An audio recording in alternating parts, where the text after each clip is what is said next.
Halo semuanya, salam jumpa para calon penerima sakramen Krisma, terutama kalian semua yang ada di wilayah Paroki Belinyu. Mari kita lanjutkan proses dampingan kita. Kali ini adalah pada pertemuan ke-6. Tema besarnya siap diutus, sementara tema kecilnya adalah setia beriman sampai akhir hayat. Agar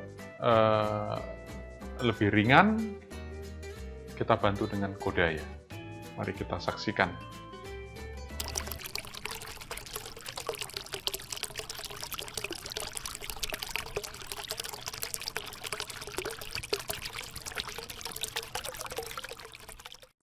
Paulus Miki dan ke-25 teman-temannya harus menghadapi situasi yang tidak baik. Pada tahun 1588, pemerintahan Jepang mengeluarkan sebuah perintah agar para misionaris yang berkarya di Jepang harus meninggalkan Jepang. Paulus Miki adalah seorang imam Yesuit.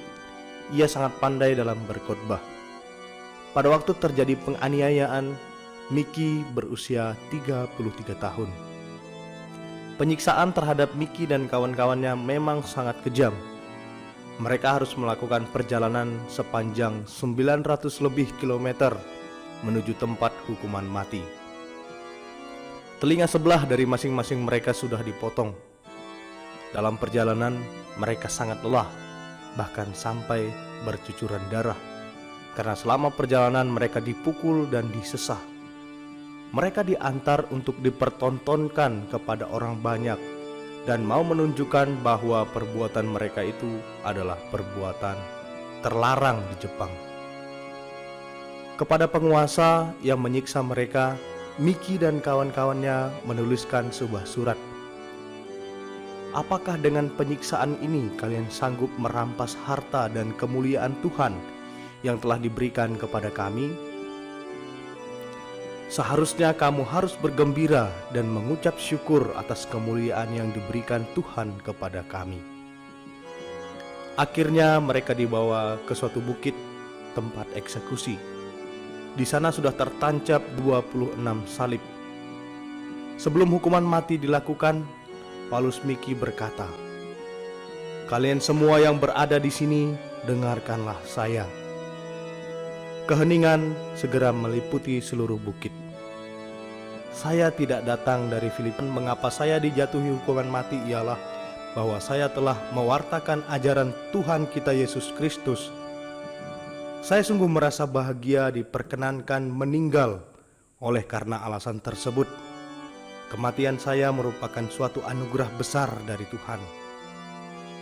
Pada saat yang genting ini, saat dimana kalian bisa percaya bahwa saya tidak akan menipu kalian, saya ingin menekankan dan menyatakan dengan gamblang bahwa tidak ada seorang pun beroleh keselamatan jika tidak melalui ajaran Kristen. Mari kita lanjutkan dengan pendalaman koda. Seperti ada tertulis, kamu juga membacanya.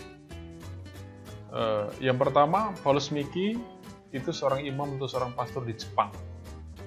Dia mengalami kematian sebagai martir karena mempertahankan dan setia pada imannya akan Yesus Kristus. Yang kedua, masih banyak lagi contoh orang yang terpaksa harus mengalami penderitaan karena bahkan kehilangan nyawanya karena hidup sebagai murid Yesus. Mungkin kita berpikir, kenapa harus sampai segitunya membela iman? Apakah menjadi orang Katolik itu hukumnya wajib menderita? Ya tentu menjadi orang Katolik tidak wajib menderita. Hanya saja kalau karena kesetiaan iman akan Yesus Kristus, lalu kita menderita, ya kita diharapkan tetap setia pada iman kita.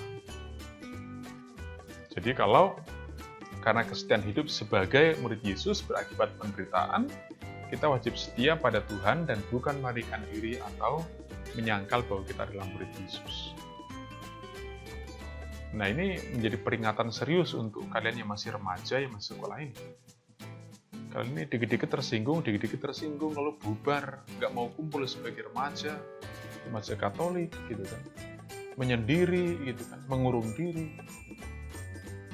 Nggak bener gitu.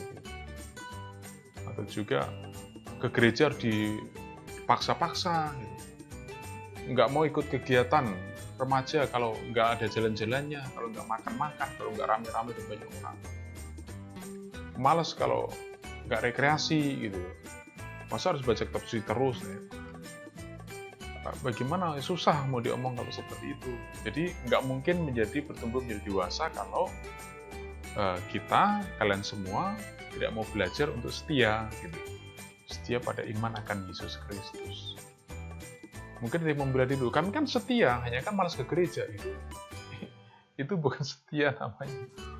Setia ya, namanya setia itu dalam kondisi apapun, ya entah menyenangkan, nggak menyenangkan, baik atau buruk, tetap bertekun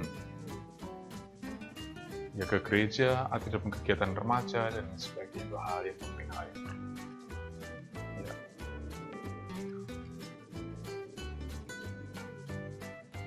Nah, lalu kita akan menemukan atau menggali pesan dari sabda Tuhan. Kalian nanti coba baca dan cermati dengan baik dari Kisah Para Rasul pasal 5 ayat 26 sampai 42 ya. Nanti akan ada tugasnya. Jadi begini, teks Kisah Para Rasul itu menceritakan sepotong pengalaman kecil kehidupan orang-orang Kristen pada abad-abad awal. Ya. Para rasul atau murid-murid terdekat Yesus dan juga murid-muridnya para rasul mengalami penderitaan karena imannya akan Yesus Kristus. Mereka dikejar-kejar, ditangkap, dipenjara, disiksa, dan bahkan sampai mati. Bukan karena melakukan kejahatan, tetapi karena memilih setia pada imannya. Nah, keyakinan bahwa Yesus adalah Tuhan yang mengajarkan kebenaran dan memberikan jaminan keselamatan hidup kekal telah mengalahkan rasa takut dan juga penderitaan hidup mereka. Nah, adik-adik semua, itulah yang disebut dengan orang Kristen yang dewasa.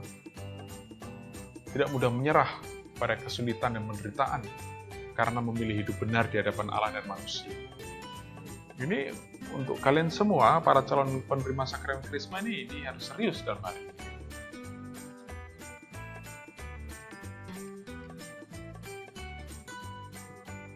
Mari sekarang kita mendalami pesan. Sebagai orang Katolik di Belenyu ini kita sedikit sekali. Ya. Tetapi dimanapun kita berada, seharusnya sifat kebaikan, kekatolikan kita maksudnya tetap kelihatan dan dirasakan pengaruhnya kepada orang-orang yang ada di sekitar kita.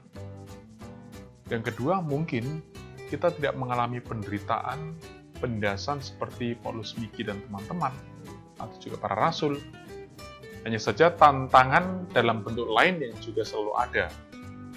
Ya, pada saat itu, kesetiaan dan kedewasaan iman diuji apakah kita setia dengan Tuhan Yesus. Contoh, yang masih sekolah ini, sering diejek karena kami orang Katolik. Itu kan. Atau juga diabaikan oleh guru, lagi-lagi karena kamu Katolik. Atau juga godaan untuk curang saat ujian dengan nyontek. Itu suatu bagaimana untuk menguji kedewasaan iman kalian.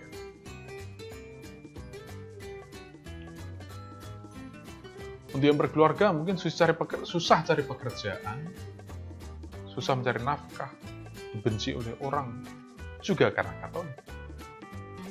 Selalu ada kesulitan dalam urusan di pemerintahan, dan juga kita selalu tergoda untuk ikut-ikutan melakukan pekerjaan atau kebiasaan yang melanggar hukum Tuhan. Nah, kalau yang jadi bos atau pemilik usaha, barangkali juga tergoda untuk berlaku jahat, menindas orang lain, menjalankan usaha yang tidak halal, dan juga salah memakai harta untuk hal-hal itu. Atau yang bekerja mungkin tergoda untuk korupsi waktu, berbohong pada atasan, bermalas-malasan, dan terus-menerus menuntut upah besar tapi tidak mau lelah, tidak mau capek. Kita perhatikan tugasnya yang pertama, kamu buat satu saja doa pendek dengan kata-kata sendiri untuk memohon rahmat kedewasaan iman, dan kuat dalam cobaan supaya tetap setia mengikuti Tuhan Yesus. Doa pendek ya, doa pendek. Yang kedua, temukan dan tulislah dengan bahasamu sendiri inti pesan dari teks Kisah Para Rasul pasal 5 ayat 26 sampai 47. Ya. Baik. Saya kira itu saja bahan pada pertemuan yang ke-6 ini. Sampai jumpa lagi.